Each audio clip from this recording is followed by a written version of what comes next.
नमस्कार दोस्तों। पंच ऋषि क्लासेस में आपका स्वागत है। आज 14 सितंबर की तारीख है और आज के दिन हम भारत में हिंदी दिवस के रूप में मनाते हैं। आप किसी भी छात्र से एक प्रश्न पूछिए कि भारत की राष्ट्रभाषा क्या है। वह तपाक से उत्तर देगा, हिंदी भारत की राष्ट्रभाषा है। लेकिन उसने कहीं सुनने में गलती कर दी। प्रश्न था भारत की राष्ट्रभाषा और उसने जवाब दिया हिंदी। लेकिन क्या वाकई में भारत की हिंदी भाषा राष्ट्रभाषा है या राजभाषा है? इन दोनों के बीच में डिफरेंस क्या है, इतिहास क्या है?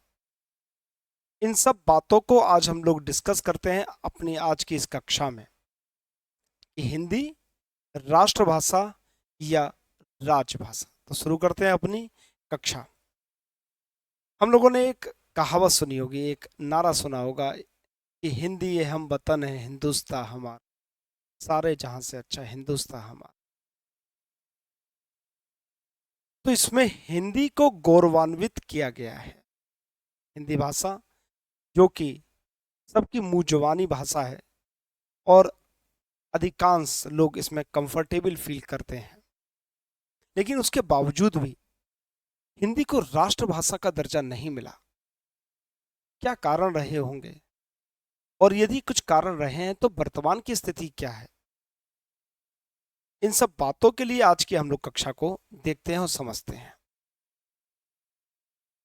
बात 14 सितंबर 1949 की हो। संविधान सभा में देवनागरी लिपि में लिखी हिंदी को भारत की आधिकारिक भाषा के तौर पर स्वीकार किया गया था। उससे पहले बहुत सारी भाषाओं पर विचार विमर्श हुआ। कुछ लोग कहते थे कि संस्कृत को भारत की भाषा बनाया जाए, कुछ कहते थे हिंदुस्तान को बनाया जाए, हिंदुस्तानी को बनाया जाए, और कुछ कहते थे हिंदी को बनाया जाए। हिंदुस्तानी भाषा जो है वो हिंदी और उर्दू की सम्मिश्रित भाषा है। इसके पैरोकार थे हमारे गांधी जी और जवाहरलाल नेहरू जी। काफी बहस होने के पश्चात 14 सितंबर 1949 की तारीख को संविधान सभा ने हिंदी को राजभाषा के रूप में स्वीकार कर लिया।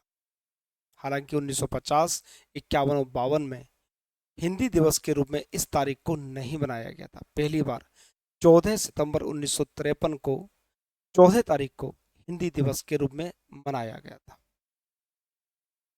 अगर हम वर्तमान की स्थिति देखें तो भारत की कोई भी राष्ट्रभाषा नहीं है। हिंदी एक राजभाषा है, यानी कि राज्य के कामकाज में प्रयोग की जाने वाली भाषा। और भारत के संविधान में किसी भी भाषा को राष्ट्रभाषा का दर्जा प्राप्त नहीं है। 22 भाषाओं का उल्लेख है और 22 की 22 भाषाएं बराबर का दर्जा रखती हैं। अंग्रेजी और हिंदी भी इन 22 भाषाओं में शामिल है। कारण क्या है? कारण है कि भारत के बहुत सारे ऐसे प्रदेश हैं जहाँ पर हिंदी भाषा नहीं बोली जाती, या बोली जाती है तो बहुत कम मात्रा में। जैसे केरल है, तमिलनाडु है, आंध्र प्रदेश है, तेलंगाना है, कर्नाटक है, पश्चिम में गोवा है, महाराष्ट्र है, गुजरात है, पंजाब है, जम्मू कश्मीर है, उड़ीसा है, वेस्ट बंगाल है, सिक्किम, अरुणाचल प्रदेश, मिजोरम, त्रिपुरा, नागालैंड, मणिपुर, मेघालय और असम। ये वो राज्य हैं जहाँ पर हिंदी बहुत कम बोली जाती है।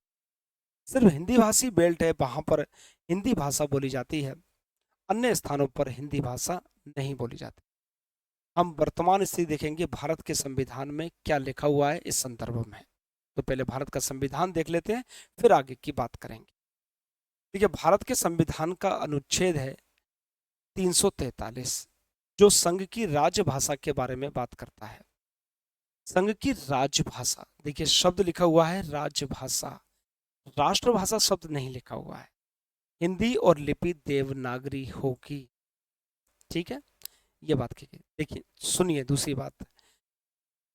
इस संविधान के प्रारंभ से 15 वर्ष की अवधि तक संघ के उन सभी शासकीय प्रयोजनों के लिए अंग्रेजी भाषा का प्रयोग किया जाता रहेगा 15 वर्षों के लिए, यानी कि 1950 में देश का संविधान लागू हुआ, उसके 15 वर्ष बाद यानी कि 1965 तक अंग्रेजी भाषा का प्रयोग किए जाने की बात की।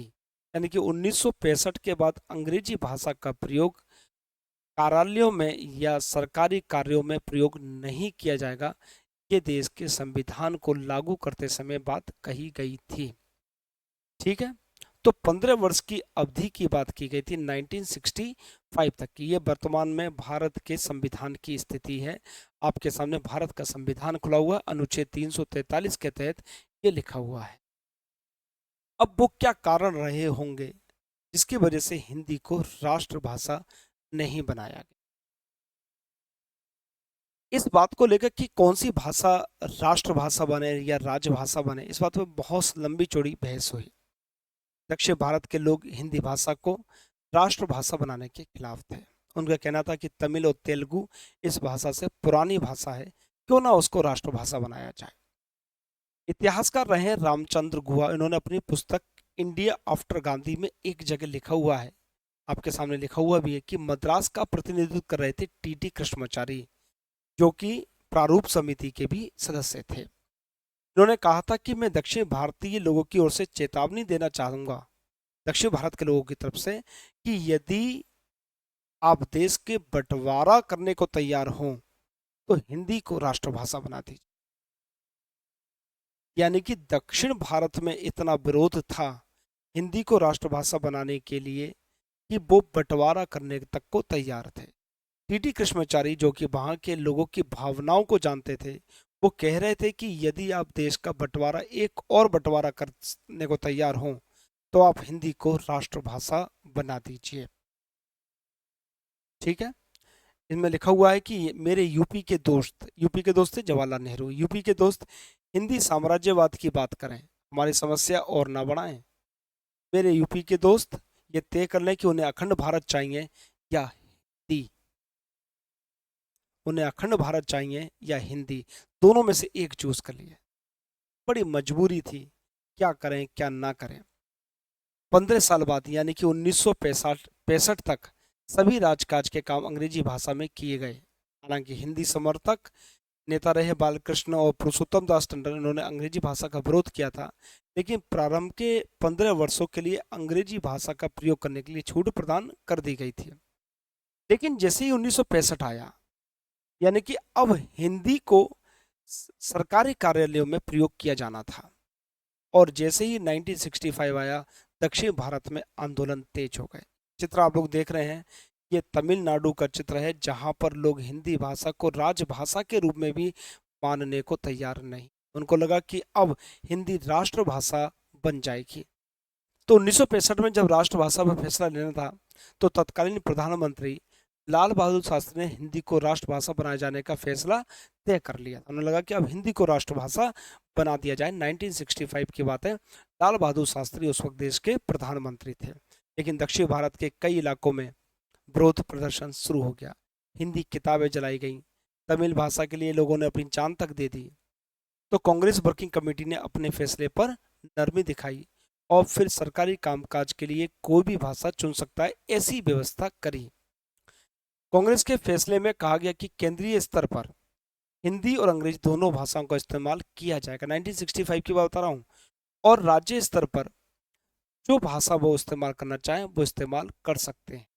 केंद्रीय स्तर पर हिंदी और अंग्रेजी दोनों भाषाओं में काम होगा, क्योंकि राज्यों का काम केंद्र से पड़ता है, तो उन्हें हिंदी से आपत्ति थी तो अंग्रेजी को रखना पड़ा।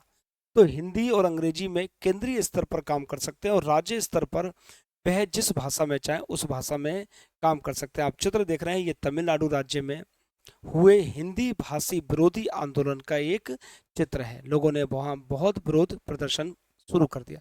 यही कारण था कि भारत की कोई भी आधिकारिक राष्ट्रभाषा नहीं है, हिंदी भारत की राजभाषा है, यानी कि सरकारी कामकाज में प्रयोग होने वाली भाषा। तो वर्तमान स्थिति आप लोगों ने देख ली, और किस तरह आंदोलन हुए, उस वजह से भारत हिंदी एक राजभाषा बनी है। लेकिन एक जगदीश चंद्र त्यागी जी हैं जो अपनी भावनाओं को प्रदर्शित कर रहे हैं और कह रहे हैं कि भविष्य में कभी हिंदी हमारी राष्ट्रभाषा बनेगी। तो कहते हैं कि गूंज उठे भारत की धरती हिंदी के जयगानों से, गूंज उठे भारत की धरती हिंदी के जय गानों से, पूजित पोषित परिवर्धित हो बालक वृद्ध जवानों से। तो जगदीश चंद्र त्यागी जी की भावनाओं का हम कदर करते हैं और आज 14 सितंबर हिंदी दिवस की आप सभी को हार्दिक शुभकामनाएं। मिलते हैं नेक्स्ट क्लास में। धन्यवाद।